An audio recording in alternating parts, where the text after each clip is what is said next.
Special agent in charge of the detail. Were you the special agent in charge of the detail that day?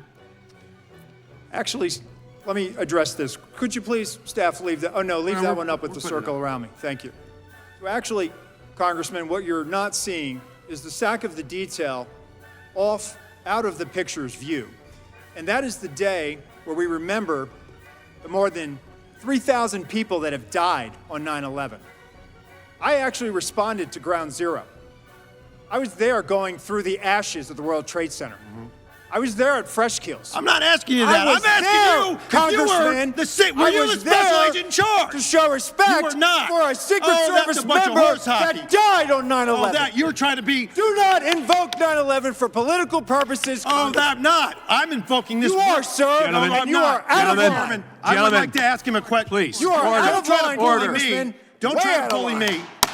Thank you, Mr. Chairman, and thank you for the work that you and Ranking Member Rowe and the rest of the committee has done, and certainly our staff.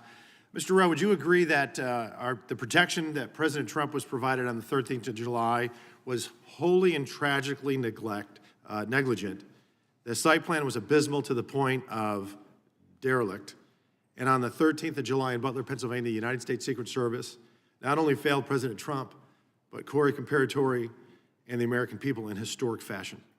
I would. In the months leading up to July 13th, who was the director of the Secret Service? Kimberly Cheadle. Okay. Other than former Director Cheadle, who was the most senior Secret Service agent? In the agency? That would be me. I was the Correct. deputy director. In the months leading up to the July of 24, were you made aware of highly credible intelligence that a serious and grave threat to President Trump's life from an adversarial nation state? There was a very serious threat. In this open setting, Congressman, I can't discuss what I was or was not aware of. Well, the former Director Cheadle said she was aware. So I would imagine, by extension, you were aware. You said in open session that. I would point to Director Cheadle's. All right, so you were aware. So we have a unique circumstance here because we had a former president of the United States who is the leading candidate at that time to be the next president of the United States, and he will be now that we know. And he was being threatened by a foreign nefarious nation state because of actions he took while he was president of the United States. Very unique circumstances. So being that you were aware of these unique circumstances, did President Trump, was he provided a security detail akin to what a sitting president would receive? At that time. At that time, he was not. He was not. Would you agree that if there was a counter-surveillance unit there in Butler on the 13th, he would have been safer? I think if there was a counter-surveillance unit advanced that was on the ground, it could have aided the advanced team in identifying the AGR. So he would have been safer? President Trump would have been safer? Yeah, okay. I don't think this would have even occurred, but be that as it may, did the president's detail request a CSU, to your knowledge? I'm not aware of a request for CSU. Now, was the threat from the nefarious nation state disseminated to agents in the field and in the protective details? I'm just pausing, Congressman, because I'm trying to walk a tightrope here in an open setting. What I can tell you is that the Secret Service provided assets on that day for a particular. What I can tell you, sir, is that the folks that are whistleblowing and informing some members of Congress say that they were not aware of this threat. And that's what I'm getting at with being proactive and showing leadership is we know for a fact that there was no CSU in Butler. Was there a full CAT team there? There was not. No. A full CAT team, 6 members, and there were 2 there. So you knew of the threat. You didn't disseminate to the field and the protective details. You didn't. President Trump didn't have a protection that was akin to a sitting president. He didn't have the CSU. He had only the third of the CAT team. So that's that kind of ineptitude and inaction and complacency and neglect that really, quite frankly, is as telling as it is chilling. And had it not been for a very blessed, fortuitous and a happenstance of a perfectly timed turn of a head, President Trump would have lost his life that day. Now, this is another thing that concerns me. We report to our constituents. And instead of really, after this happened, did you go the next day to Butler, Pennsylvania on the 14th of July? I did not. Okay. Did you go that week? I did not. Okay. The FBI held that site secure for 5 days as an active crime scene, and they released it back to the owners on the 18th, and you did not visit. And when did you finally visit the site? I visited about a day after I was appointed. So July 24th?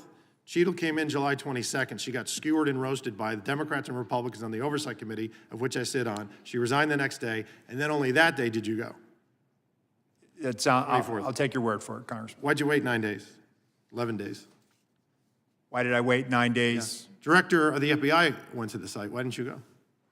Congressman, I think I was appointed July 23rd, and I was there on the 24th or 25th. But you were the second most senior member of the Secret Service. You could have gone. And I was managing from here the crisis. We actually Okay, so you didn't go. dispatched. Got it. Did you call the, you were managing the crisis, you just said. Did you call the detail that night on July 13th that was protecting President Trump? On that night, they were operational, sir. You did not. Okay. Did you call him the next day? No, I did not. Okay. When did you finally talk to him? I spoke to them when they arrived in Milwaukee. So 4 days later, July 17th, does that sound about right?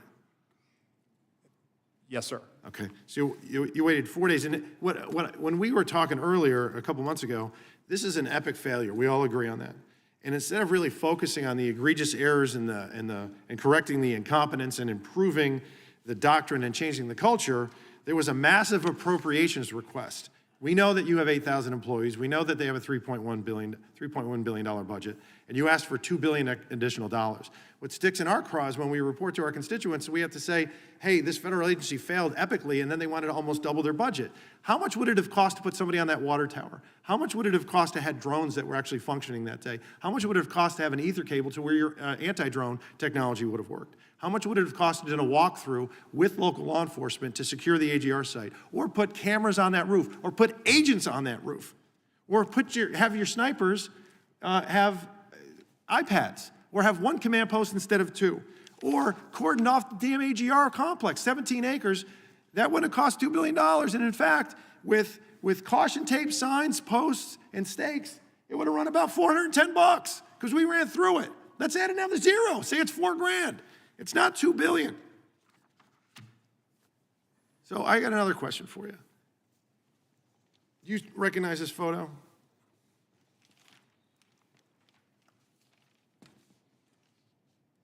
Yes, sir, I do.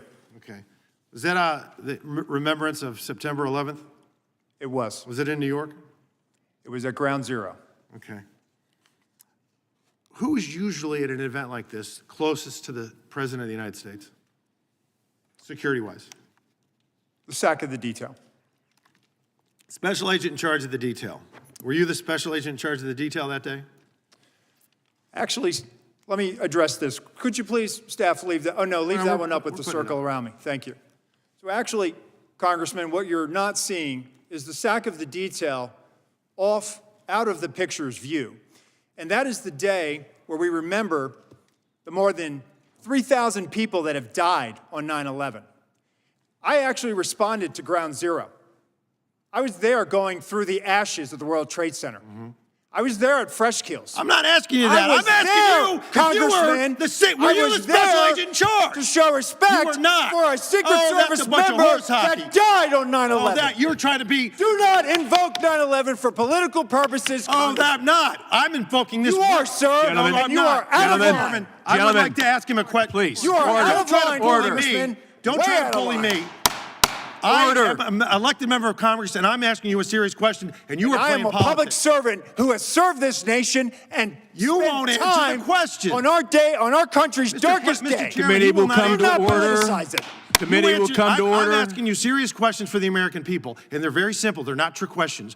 Were you the special agent in charge that day? No, I wasn't. I was there representing the United States Secret Service, sir. Mr. Fallon, your time's expired. Did not affect protective operations. You know why you were there? Because you wanted to be visible, because you are auditioning for this job. I was there to pay respect for a fallen member of this agency. You endangered President out of line, Biden's Congressman. Vice President Harris's life, because you put those agents out of position. Mr. Did you have a radio with you? Mr. Fallon, your time has expired. I did, sir, and you are out of line. Mr. Chairman,